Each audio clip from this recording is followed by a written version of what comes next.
Listo. Sí, señora. Entonces, listo. Entonces, nadie puede vivir en el espíritu si Cristo no está en él. O sea, para nosotros poder tener una vida en el espíritu, tenemos que tener una condición, y es que Cristo sea quien more en el interior nuestro. Y si Cristo entonces no está en nosotros, nosotros no podremos tener esa vida en el espíritu.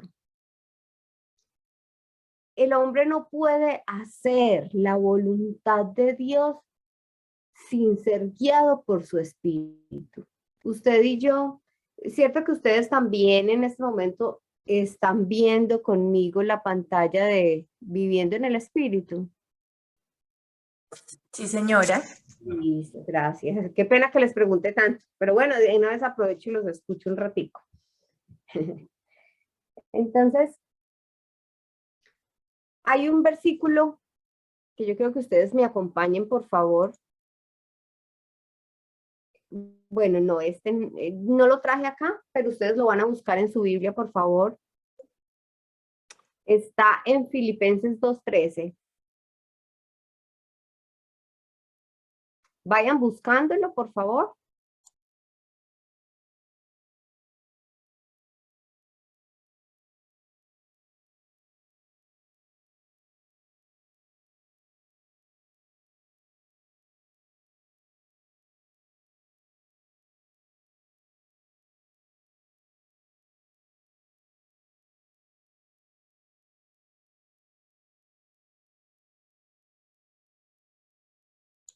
Bueno, Gerardo nos está acompañando, ¿cierto? Sí, profe. Bueno, mi Geranio, por favor, prenda su cámara. Bueno, profe. Para que nos ayude con la lectura. ¿Ya les dije en dónde o no lo dije? Es que estaba... Sí, Filipenses 2:13, pero ¿qué traducción quiere que lea? Me gusta la nueva versión internacional.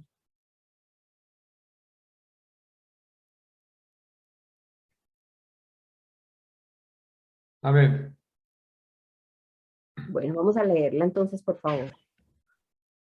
Pues Dios es quien produce en ustedes tanto el querer como el hacer para que se cumpla su buena voluntad. Amén. Yo he escuchado ese versículo muchas veces en labios de muchos cristianos, y también en el mío muchísimas veces. Pero este contexto que estamos viendo, lo que estamos viendo en este momento acerca de el espíritu dentro de la vida del creyente y el tener una vida en el espíritu, nos va a servir a entender, nos va a servir para que podamos entender mucho mejor el significado, lo que Pablo estaba diciendo cuando él dice que es Dios quien produce en nosotros ese querer por hacer su voluntad, porque es que es el Espíritu de Dios en nosotros el que nos permite que nosotros tengamos una vida espiritual. Nadie quien no tenga el Espíritu de Dios pues va a poder obrar conforme a la voluntad y a los propósitos de Dios si no está guiado por el Espíritu de Dios. ¿Y qué dice Efesios 1:13? Vayan buscándolo, por favor. Yo no quiero que se apoyen en mi lectura. Mientras que ustedes lo buscan, entonces, yo quiero comentar algo más acerca de esto. Y es que vivir en el espíritu, nosotros tenemos que entender algo, y es que es el resultado de una vida que se ha entregado a Dios y donde nuestros hábitos nos permiten que nosotros podamos crecer en su palabra y también, como decía ahora Angélica en la oración, dar frutos, y que esos frutos sean evidentes y que además todo lo que nosotros hagamos y todas nuestras evidencias y nuestros hábitos deben ir alineados conforme a la escritura. Porque nuestra vida espiritual debe estar basada conforme a lo que Dios nos enseña en su palabra. Si nosotros manejamos tal vez a veces doctrinas de hombres, como el mismo Cristo se los dijo a los fariseos, porque ellos interpretaban a su manera la escritura muchas veces y terminan haciendo leyes de hombres y viviendo para agradar o de pronto por apariencias, y no vivimos conforme a la escritura. Y yo quiero que ustedes me ayuden. Yo creo que yo me brinqué un versículo. Voy a mirar. Vamos a buscar antes, perdón, Gerardo, y los que habían buscado. Vamos a mirar primero Juan 1, el versículo 12 y 13. Por favor, qué pena, discúlpenme.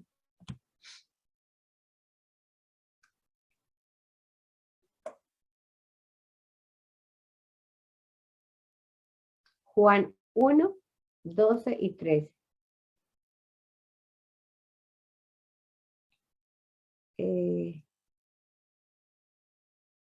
Gerardo. Amén. ¿Qué versión? ¿La nueva versión internacional? ¿O cualquier, o cuál? Sí, esa. Está bien. Versículo 12 y 13, ¿cierto? Sí. Mas a cuantos lo recibieron, a los que creen en su nombre, le dio el derecho de ser hijos de Dios. Estos no nacen de la sangre ni por deseos naturales, ni por voluntad humana, sino que nacen de Dios. Amén. Bueno, es muy importante este versículo para nosotros porque nosotros somos constituidos hijos de Dios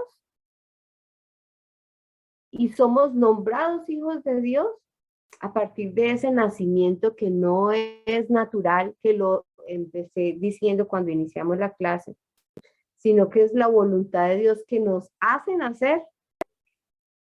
Y nuestro nacimiento de arriba y el recibir a su espíritu es lo que nosotros nos hace hijos de Dios. Y hay un momento en que usted y yo somos marcados con el sello de Dios y es una promesa. Y la encontramos en Efesios 1:13. Yo quiero que, no sé de pronto si otra persona quiere leernos este versículo.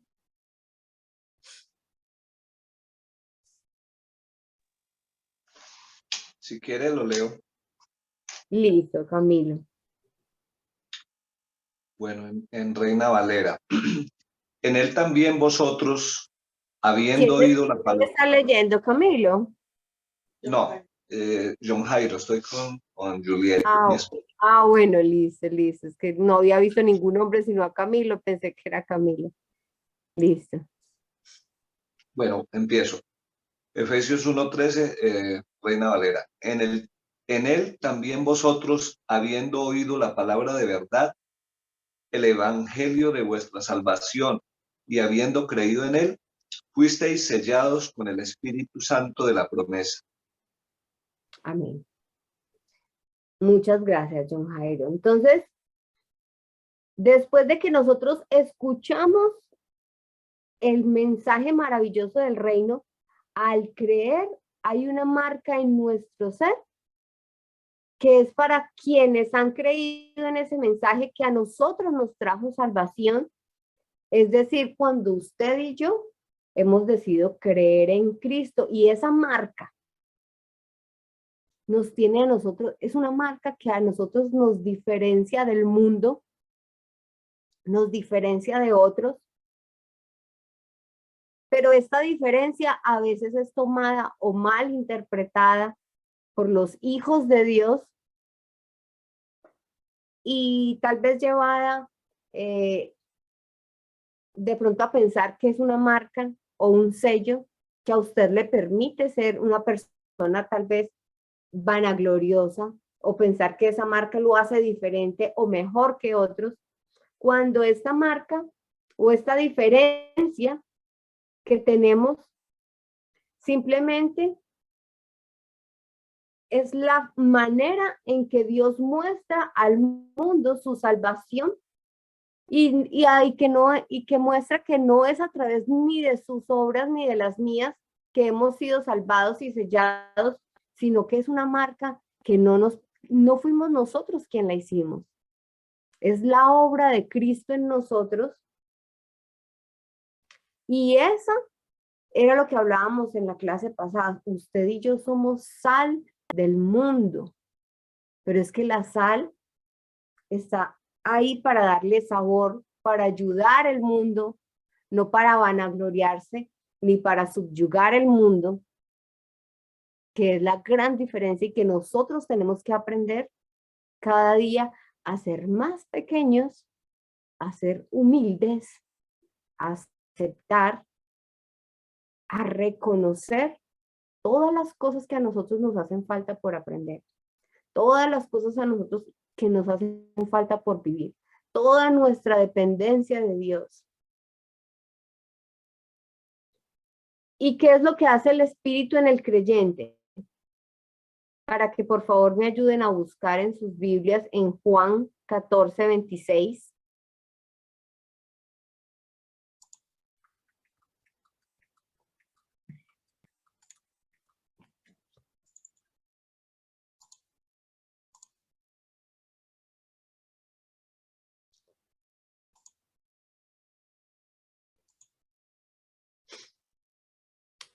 Esto era lo que ahora les estaba mencionando. Primero escuchamos el mensaje del Evangelio, creemos y luego somos marcados con el sello del Espíritu Santo, que es la promesa que Cristo hizo.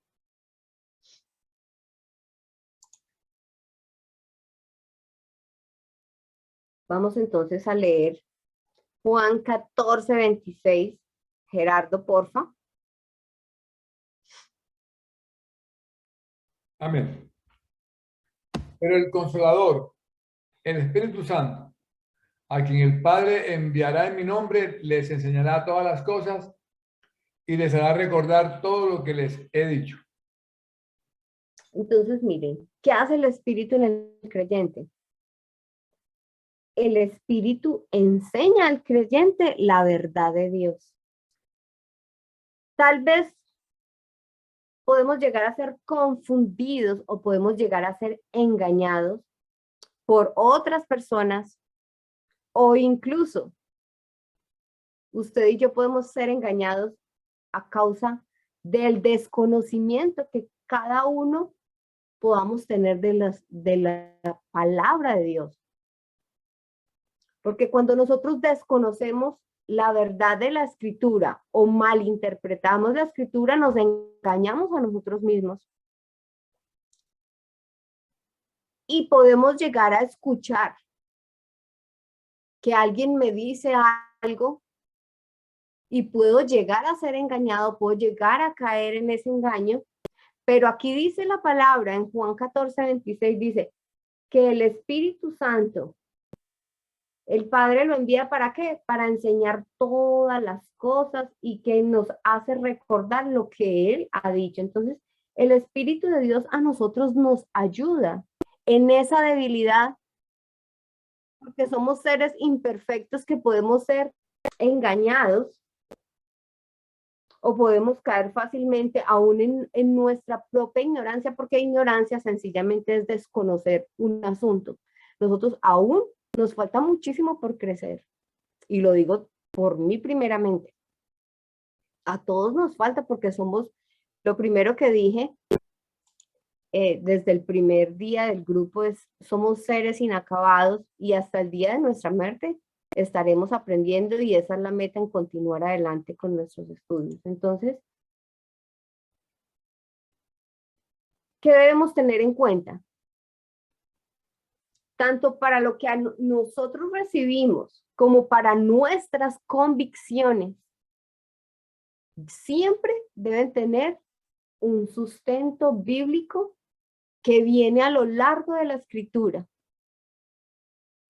porque ahí es donde está el inconveniente muchísimas veces. A veces en la escritura lo que sucede es que hay casos particulares donde se corregía algún error que había dentro de la iglesia o había pasado un problema X y sucede algún versículo que uno dice, bueno, pero ¿esto qué significa?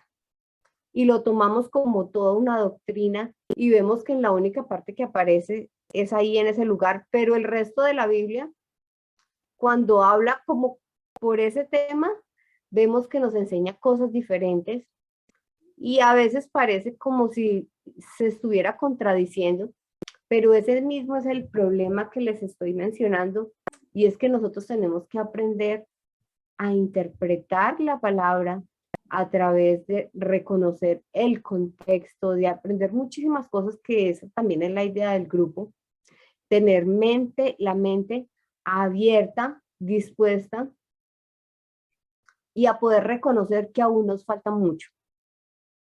Y que estamos acá porque tenemos hambre y porque tenemos sed de Dios y porque queremos seguir aprendiendo. Y cada día aprendemos más. A medida que yo hago la escritura, también Dios me enseña cosas nuevas. Y aún yo también me encuentro en el proceso. Dentro del seminario todavía sigo aprendiendo y mi idea es siempre seguir estudiando. Entonces, también sé que ustedes tienen la misma pasión y el mismo deseo. Y eso es muy importante. Entonces, saber que nuestras convicciones y que aquellas cosas que yo recibo deben tener un sustento bíblico, me va a permitir a mí que ese Espíritu de Dios que me enseña la palabra y que me está diciendo en este momento que es el que me va a enseñar todas las cosas, me va a permitir a mí que yo pueda seguir creciendo, porque es que a veces decimos, y he escuchado personas decir, no, es que el Espíritu de Dios me lo dijo, y yo hago esto porque el Espíritu de Dios me dijo, pero esta persona me está hablando a mí sobre algo que ni siquiera está en la Biblia, pero él dice que Dios le habló. Entonces tenemos que tener mucho cuidado de dónde estamos sacando los argumentos, de dónde estamos sacando esas doctrinas que a veces nos tenemos en la cabeza porque no están extraídas en la palabra. Entonces aquí es cuando, claro, el Espíritu de Dios a nosotros nos habla y nos enseña las cosas, pero acuérdense que la revelación está escrita y es la palabra, es la Biblia. No nos podemos brincar los parámetros de Dios y decir que es que el Espíritu vino y me reveló a mí una verdad que no tengo sino yo, porque eso no fue Dios. Dios se revela a través de la Escritura, dándole a usted la sabiduría y la capacidad para que usted pueda entenderla. Entonces, a eso se refiere ese versículo. Y si vamos a leer nosotros en casa, en Juan capítulo 2, allí hay un suceso que yo sé que ustedes lo conocen, no vamos a leer el capítulo porque es muy largo, pero eso es el suceso donde en el templo de Jerusalén, cuando Jesús exige honra al templo que tiene un enfrentamiento él exhorta a los judíos cuando él se enoja porque ellos habían convertido la casa de Dios en una cueva de ladrones. ¿Sí lo recuerdan? Yo creo que este versículo lo han leído muchos ustedes, pero sí vamos a mirar. En Juan 2 solamente miremos el versículo 19. Bueno, miremos como 3 versículos. Para que me ayuden a buscarlos.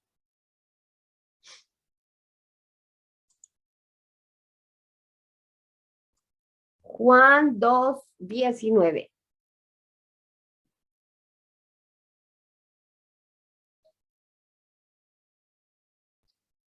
Gerardo, ¿me va a ayudar?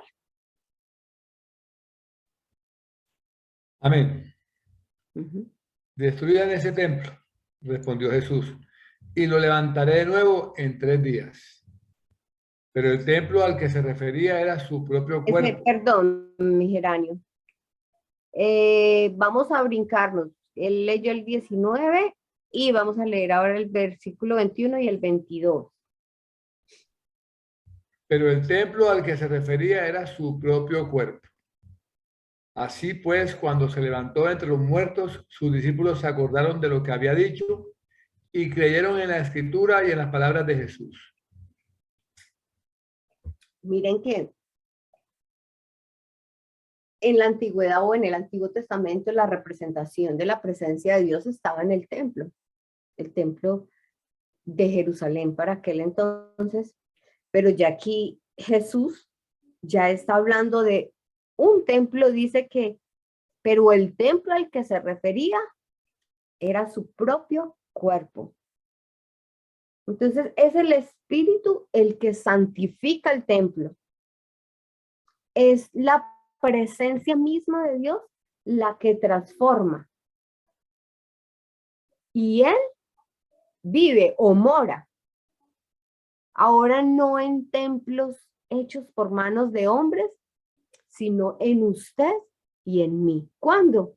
Cuando usted y yo somos personas genuinas que hemos recibido a Cristo en nuestro corazón y estamos caminando de su mano.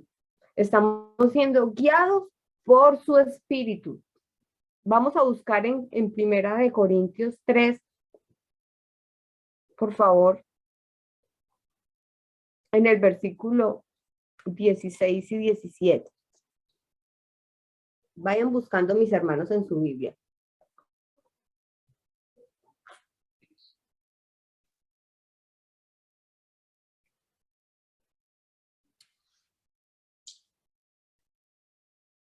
Gerardito.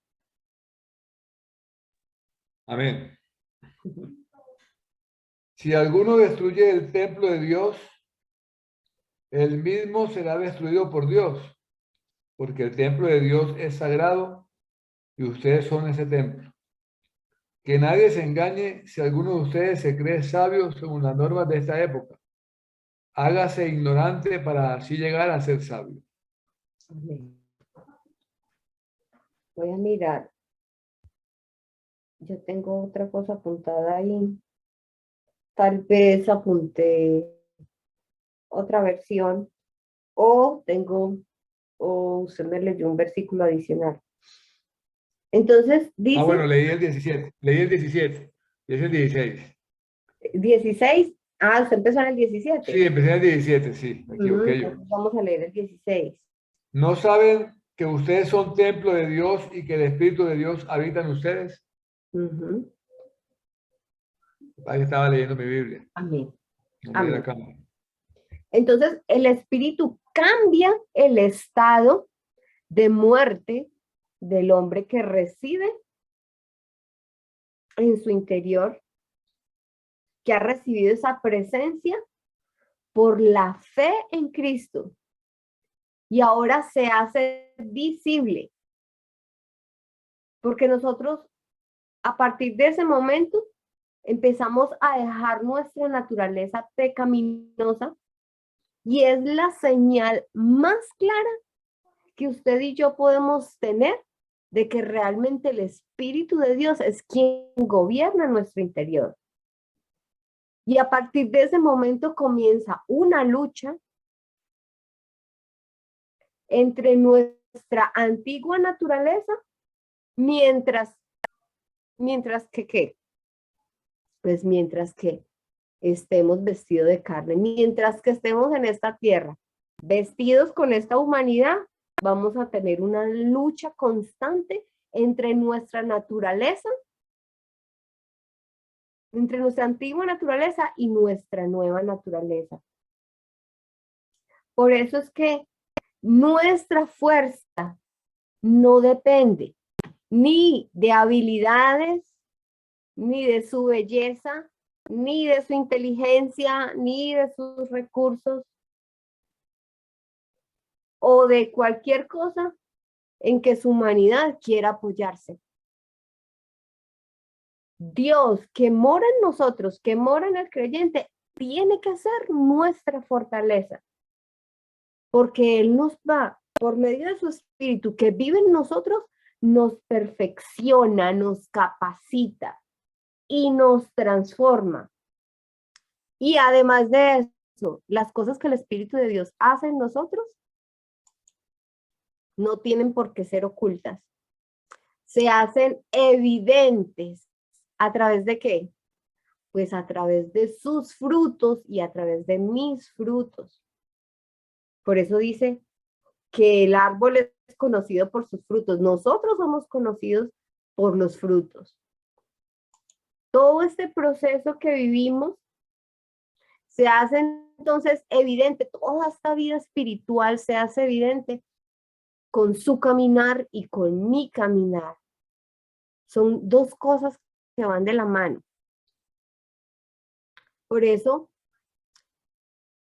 a veces, o tal vez las personas pueden llegar a tener otro concepto de que ser cristiano es simplemente llevar el nombre o ir a una iglesia X o vestirme de esta manera o tener tal hábito o aquel, pero no. Ser de Cristo, tener una vida espiritual quiere decir que usted nació de arriba y que ahora el Espíritu Santo de Dios es quien lo gobierna y que esa lucha que usted tiene todos los días, esa lucha la tiene ganada el Espíritu de Dios porque Él es quien predomina en usted. Y no es fácil, pero ¿se acuerdan que habíamos visto que nosotros tenemos la victoria porque Él ya venció en la cruz por nosotros? ¿Qué dice Romanos? Por favor, me ayudan a buscar Romanos 8, del 11 al 14.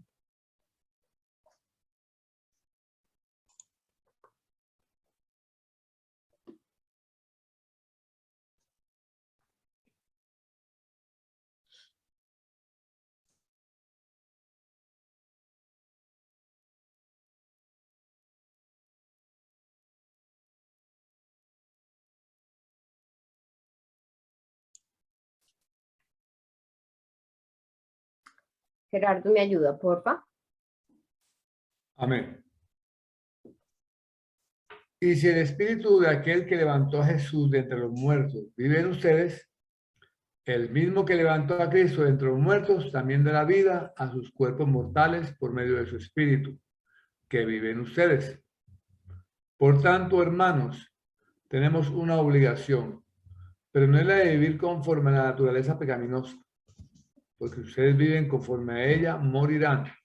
Pero si por medio del espíritu dan muerte a los malos hábitos del cuerpo, vivirán. Amén. Leo el Entonces, 14. bueno, faltó uno, sí. Sí, porque todos los que son guiados por el Espíritu de Dios son hijos de Dios. Amén. Entonces, mire lo que dice, me gustó mucho uno de los versículos que dice que si nosotros, a ver, el 12 dice, tenemos una obligación, dice, pero no es la de vivir conforme a la naturaleza pecaminosa, porque si ustedes viven conforme a ella, dice que morirán. Si por medio del Espíritu dan muerte a los hábitos del cuerpo, vivirán. Miren que esto es algo que nos sucede muchísimo. Nosotros decimos, yo definitivamente con esto no he podido, o a veces estamos luchando, y lo que hacemos es luchar en nuestras fuerzas, cuando la misma palabra a nosotros nos enseña que el que a nosotros nos da la victoria contra esos hábitos del cuerpo es el Espíritu de Dios que vive en nosotros, porque nuestra naturaleza por sí sola nunca va a dejar de pecar. O sea, usted en sus fuerzas no va a dejar de hacerlo. Pero cuando es el Espíritu en usted, el que lo fortalece, cuando es usted llenándose del Espíritu, cuando usted tiene una vida en el Espíritu, entonces usted puede llegar a vencer esos hábitos. Entonces, ser guiados por el Espíritu de Dios marca la diferencia porque eso es lo que a usted y a mí nos hace hijos de Dios, dice Romanos también en el último versículo que leyó Gerardo ahorita. Entonces necesitamos nacer de arriba, y yo quiero que ustedes busquen por favor en sus Biblias, porque pues la idea del curso es que ustedes miren conmigo en la escritura y que todo lo que nosotros hoy aprendamos, vayan buscando, mis hermanos, Juan 3, que todo lo que nosotros estamos aprendiendo, todo lo que nosotros estamos hablando, no sean vivencias mías, no sean lo que yo considero o lo que mis años de estar en Cristo he aprendido, no. Vamos a fundamentarnos, como lo dijimos y ustedes también lo dijeron en sus trabajos, en palabras extraídas de la escritura, en un mensaje que sea cristocéntrico, que Cristo sea el centro de nuestro mensaje. Juan 3, desde el 5 hasta el 8. Gerardo, usted es el lector estrella. Nos había dejado abandonados, pero volvió. Amén. Mucha labor, mucho trabajo. Ah, bueno. Eso está bien. Bien, Amén. pues entonces vamos a leerlo. Yo te aseguro que quien no nazca de agua y del Espíritu no puede entrar en el reino de Dios, respondió Jesús. Lo que nace del cuerpo es cuerpo, lo que nace del Espíritu es espíritu. No te sorprendas de que te haya dicho, tienen que nacer de nuevo. El viento sopla por donde quiere y lo oyes silbar. Aunque ignoras de dónde viene y a dónde va, lo mismo pasa con todo el que nace del Espíritu.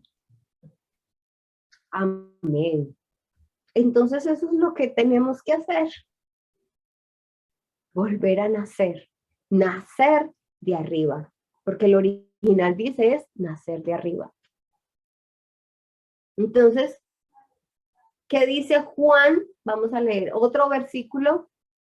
Juan 15, 26. Mis hermanos, cuando leemos la escritura, cuando Gerardo está ayudándonos con la lectura y leyendo, yo quiero es que yo no voy de pronto a veces a explicar mucho acerca del versículo, porque el mismo versículo nos trae a nosotros hoy la revelación de cómo es esa vida en el espíritu, y yo lo que quiero es llevarlos a la escritura, a que ustedes comprueben de lo importante que es y de lo importante que debe ser para nosotros volver a nacer, tener una vida espiritual, y de qué se trata y cómo es que el Espíritu de Dios a nosotros nos capacita y nos transforma, y eso lo vamos a encontrar es cuando leemos los versículos. Por eso ustedes deben poner mucha atención a las palabras que Gerardo lee, porque esa es la manera en que Dios hoy nos habla, y de pronto a veces no me usa a mí en este momento para decírselo, pero cuando Él lo está leyendo, yo sé que la palabra de Dios es viva y también es eficaz, y dice que es cortante y que entra y penetra hasta lo más profundo de nuestros huesos y puede discernir aún nuestros pensamientos.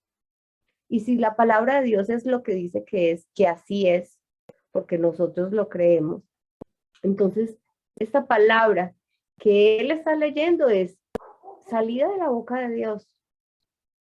Y cuando la palabra entra en su corazón, a veces duele, porque así es una espada. Pero eso es lo que necesitamos. Necesitamos ser exhortados por medio de ella. Necesitamos ser a veces consolados.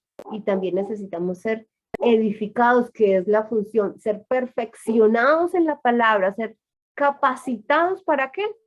Para toda buena obra. Entonces, ¿qué dice? Bueno, entonces, Amén. ¿qué dice? Este ya lo habíamos leído, ¿cierto? Sí. Juan 15, 26. Sí, espérenme, entonces yo lo adelanto.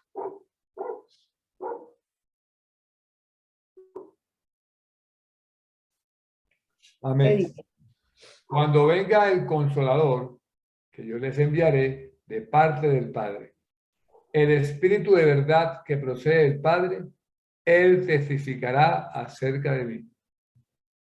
Amén. Entonces, otra función que hace el Espíritu de Dios, ese Consolador prometido, el Espíritu de verdad, va a testificar acerca de Jesús. A veces muchos de nosotros sentimos temor en anunciar de ese reino de Dios, en predicar las buenas nuevas de salvación a otros, porque pensamos que las palabras que salen por nuestros labios son palabras humanas, pero aquí dice la palabra que el Espíritu en nosotros lo que hace es testificar acerca de Jesús. Cuando usted abra la boca, seguramente que Dios lo usará, y lo que sale de sus labios no van a ser sus palabras, sino las palabras de Dios.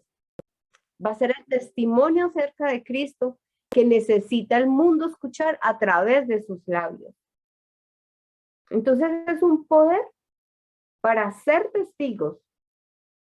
No son palabras llenas de belleza humana o de palabras adornadas humanamente, sino que es el testimonio que usted y yo estamos llamados a anunciar, porque es la verdad de Cristo en nosotros. Es el poder que viene del Evangelio y que no es un poder humano. Es un poder que solo proviene de parte, usted no se imagina el poder del Espíritu en usted. Entonces, es poder que solo su Espíritu tiene y que Él quiere usar seres humanos para que ese poder y esa verdad llegue a toda la tierra. Y eso es lo que encontramos nosotros en el siguiente versículo, que lo encontramos en Hechos 1:8.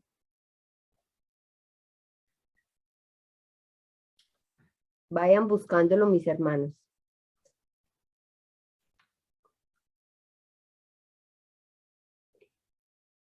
Ahí cerquitica. ¿Qué dice entonces Hechos 1:8? Pero cuando venga el Espíritu Santo sobre ustedes, recibirán poder y serán mis testigos, tanto en Jerusalén como en toda Judea y Samaria, y hasta los confines de la tierra. Amén. Entonces eso es lo que estamos hablando ahora. El Espíritu Santo es el que a nosotros nos da ese poder, esa capacidad para ser testigos en todo el mundo. Y sí he escuchado estas palabras de muchas personas que dicen, yo no sé qué dije. O sea, y ellos mismos se sorprenden y dicen, no sé qué hablé, pero la otra persona hasta se quebrantó o algo. Es la palabra de Dios en usted. Usted es el instrumento de Dios. Entonces, vivir en el Espíritu es no seguir viviendo conforme a nuestra naturaleza pecaminosa, sino que es vivir guiado por el Espíritu de Dios. Entonces, lo contrario es no darle rienda suelta a nuestros deseos, a nuestra carne, a lo que nos está pidiendo nuestro cuerpo. Y que al contrario dice la Escritura que estas dos maneras que están en nosotros siempre son contrarias y están luchando. Es una oposición interna que está en nosotros y que nuestras debilidades siempre van a tender o siempre están inclinándonos hacia el pecado, a que fallemos a Dios, a no dejarnos gobernar del Espíritu, a que tengamos pereza de orar, a que no escudriñemos la palabra, a que no tengamos momentos con Dios. Pero en esos momentos en que el enemigo, a través de que está ejercitando sus debilidades y mis debilidades, porque es de ahí donde viene el pecado, no de afuera, sino de cuando somos de nuestras concupiscencias, somos seducidos y atraídos, y el enemigo está enviando dardos de fuego en lo que nosotros somos débiles, pero el Espíritu de Dios siempre está ahí para capacitarnos, para fortalecernos, para ayudarnos. Y todo depende en cuanto usted y yo tengamos hábitos que nos fortalezcan cada día más y más en nuestra vida espiritual. En que dobleguemos nuestra naturaleza, en que a pesar de que nuestra carne nos está diciendo qué pereza leer, qué pereza levantarme, qué pereza sacar el tiempo, cuando usted está en ese momento, seguramente que usted va a sentir diferente porque usted va a tener un momento espiritual, usted va a tener un momento con Dios y los momentos con Dios son maravillosos. Lo duro es entrar en ellos, porque nuestra naturaleza siempre va a estar oponiéndose a que tengamos esos momentos y esos encuentros con Dios. ¿Qué dice Gálatas 5? Vamos a buscarlo, por favor, mis hermanos. Gálatas 5 es muy importante. Vamos a leerlo desde el 16 hasta el 18. Porque aquí se nos hace como una contraparte. Y aquí es donde usted y yo tenemos que poner en una balanza y mirar qué es lo que me está enseñando la escritura. Miren que ni el pecado, ni la carne, la naturaleza pecaminosa no combina, no va con el espíritu. Y eso me lo enseña a mí la escritura. Tal vez a usted alguien le puede decir, no, es que usted puede vivir en pecado, porque es que usted ya recibe a Cristo y usted ya es salvo solamente por eso. Pero otra cosa es lo que a mí me enseña la palabra. ¿Qué dice entonces Gálatas 5, del 16 al 18? Vamos a poner mucha atención a la lectura, por favor. Así que les digo, vivan por el Espíritu y no seguirán los deseos de la naturaleza pecaminosa, porque ésta desea lo que es contrario al Espíritu y el Espíritu desea lo que es contrario a ella. Los dos se oponen entre sí, de modo que ustedes no pueden hacer lo que quieran, pero si los guía el Espíritu, no están bajo la ley. Entonces, el que vive en el Espíritu tiene libertad, es libre. Dice, mire que no están bajo la ley, es libre. Pues la ley somete a un hombre natural y debe obedecer para ser aceptado por medio de la ley. Y yo espero ser clara tal vez con esto. Si nosotros pretendemos ser aceptados por cumplir esa ley, entonces sencillamente estamos esclavizados a la ley y todavía estamos sujetos a la ley, pensando que tenemos que obedecer esos mandamientos o esa ley para ser aceptados por Dios. Pero aquí nos dice lo contrario, dice que el que nace del Espíritu, el que vive en el Espíritu, no está sometido por esa ley, por esas, digamos, mandamientos. Nosotros lo conocemos más como mandamientos, pero por esa ley, sino que el Espíritu de Dios da libertad. ¿Por qué? Porque es poder de Dios en el creyente. Y ese creyente que posee el Espíritu de Dios tiene un resultado. Y la presencia de Dios en él,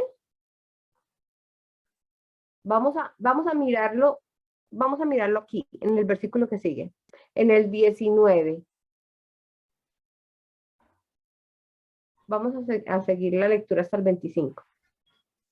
Voy a ver si lo tengo. Creo que sí. Sí. Es que vamos a leer toda esta parte para entender lo que estoy diciendo, pero conforme a la escritura. ¿Qué dice, Gerardo? Las obras de la naturaleza pecaminosa se conocen bien. Inmoralidad sexual, impureza y libertinaje, idolatría y brujería, odio, discordia, celos, arrebatos de ira, rivalidades, disensiones, sectarismos y envidia, borracheras, orgías y otras cosas parecidas. Les advierto ahora, como antes lo hice, que los que practican tales cosas no heredarán el reino de Dios. En cambio, el fruto del Espíritu es amor, alegría, paz, paciencia, amabilidad, bondad, fidelidad, humildad y dominio propio. No hay ley que condene esas cosas. Los que son de Cristo Jesús han crucificado la naturaleza pecaminosa con sus pasiones y deseos. Si el Espíritu nos da vida, andemos guiados por el Espíritu. Mis hermanos, hay una cosa muy clara y es que está acá. No es fácil.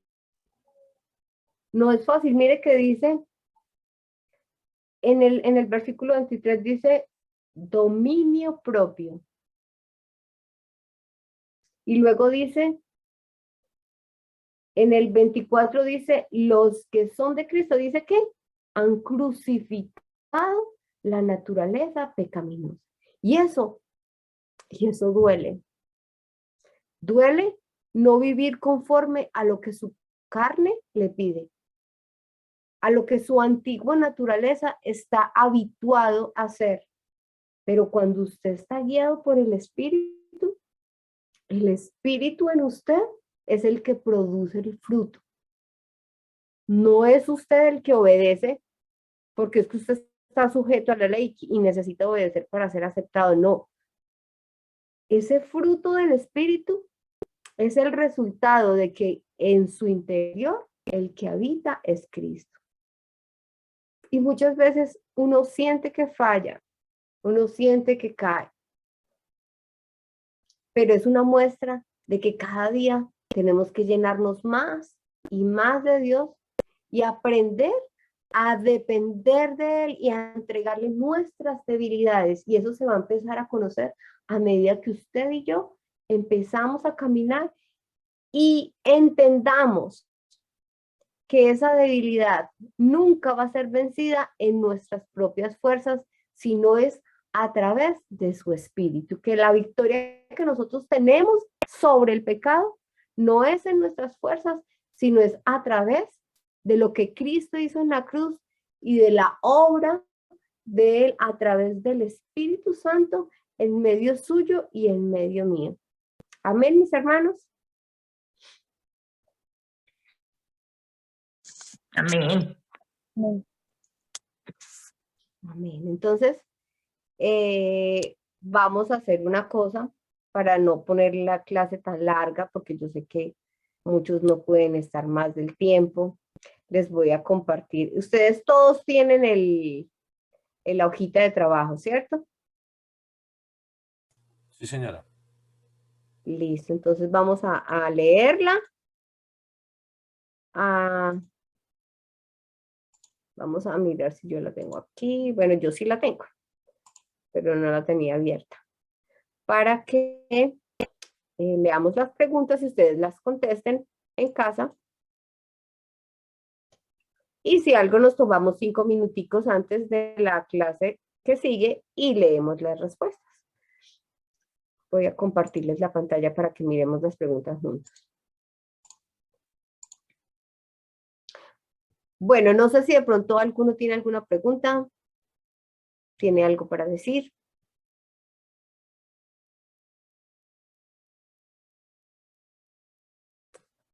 ¿No hay ninguna pregunta?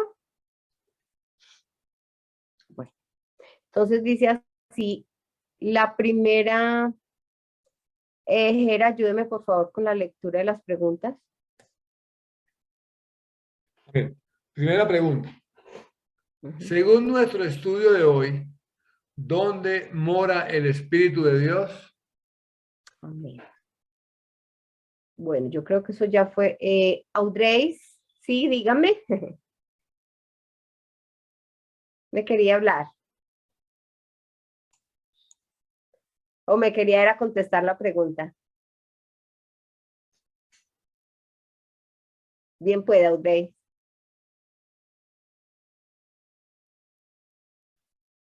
Bueno, se me quedó mudita.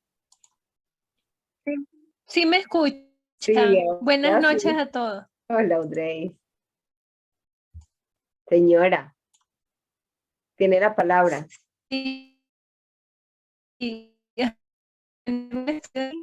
Somos templo y morada del Espíritu. Tu santo templo de nosotros. Amén. Yo medio le escuché porque estaba teniendo fallas en el internet. y se le escucha muy mal, Hay que entrecortado. meterle megas a ese internet. Entonces, bueno, Audrey, de todas maneras, gracias. Yo sé que Audrey sí me contestó la pregunta como era. Sí, acá. Vamos a seguir leyéndolas. Vamos, Gerardo. Segunda pregunta. Según Efesios 1:13, al oír la verdad, suceden cosas trascendentales. Cuéntanos con tus palabras.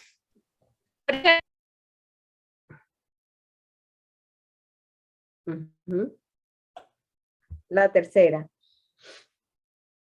Tercera pregunta. Ujú. Lee Juan 14:26 y completa. Allí aprendemos que el Espíritu de Dios. Hay que leer Juan 14:26 para contestar la pregunta. La cuarta. Cuarta pregunta. Destruyan este templo y lo levantaré de nuevo en 3 días. ¿A qué se refiere con ese templo que él levantaría en 3 días? Amén. Ahí vamos a contestar. Quinta. Quinta pregunta. Juan 2 narra lo ocurrido en el templo de Jerusalén. ¿Cuál fue la respuesta de Cristo? ¿Y cómo cambia el hecho de la presencia de Dios para el creyente con respecto al templo? Amén. Muy importante. Sexta. Sexta pregunta. Según Gálatas 5, ¿qué es vivir en el Espíritu? Séptima. Séptima pregunta. Según Gálatas 5:22, menciona el fruto del Espíritu. Ujú. Octava. Octava pregunta. ¿Qué hace el Espíritu de Dios en el creyente? Sustenta tu respuesta bíblicamente. Es decir,